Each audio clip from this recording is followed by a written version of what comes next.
Fellowship దీవించండి. ఎంతగానో ముందుకెళ్తూ ఈ యొక్క రాజ్య స్థాపనకు ఒక మంచి స్వార్థ అందించే బిడ్డలుగా మా జీవితాలు ఉంచమని ప్రతి ఒక్క బిడ్డను దీవించి ఆశ్రమం కోరుకుంటాను తండ్రి. అలాగే తండ్రి ఎందులోనైనా ఈ యొక్క సోషల్ సర్వీస్ నిమిత్తము ప్రార్థించిన వారిని దీవించండి అయ్యా. సేవ చేస్తున్న వారు దీవించండి తండ్రి. ఆర్థిక సహాయం చేస్తున్న వారు దీవించండి తండ్రి. ఇందులో తండ్రి ఇందులోనైనా మేము బ్రతుకులను నీ బిడ్డగా బ్రతికి నేను ఎలాగైతే చిన్న గుంపుగా చేరున్నామో నేను చనిపోయినప్పుడు కూడా నీ బిడ్డగా చనిపోయి నీ నిత్య రాజ్యంలో యొక్క పరిశుద్ధాత్మలో మేము పాలు భావిస్తున్నాం. నీ సన్నిధిలో నిన్ను ఆరాధించుకున్నాం. గొప్ప వాక్యాన్ని మా అందరూ దయచేస్తున్నందుకు మేము వేడుకుంటున్నాం తండ్రి. ఇందులో తండ్రి తెచ్చినటువంటి భోజనాన్ని జీవించి ఆశ్రయించండి ప్రభా. ఈ ప్రేమ ఇందులో మీరు ఉండి తండ్రి చిన్నారులు తెలిసినగా మంచి బలాన్ని శక్తిని దయచేయండి తండ్రి. ఆ యొక్క వండినటువంటి బిడ్డలను జీవించి ఆశ్రయించండి ప్రభా.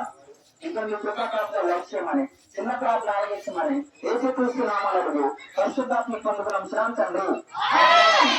పరలోకమందున మా తండ్రి, మీ నామం పరిశుద్ధపరచబడినగాక, మీ రాజ్యం వచ్చినగాక, మీ చిత్తం పరలోకమందు నెరవేర్చినట్లు భూమి అందు కూడా నెరవేరినగాక. మా అనుదినాహారం నేడు మాకు దయచేయము.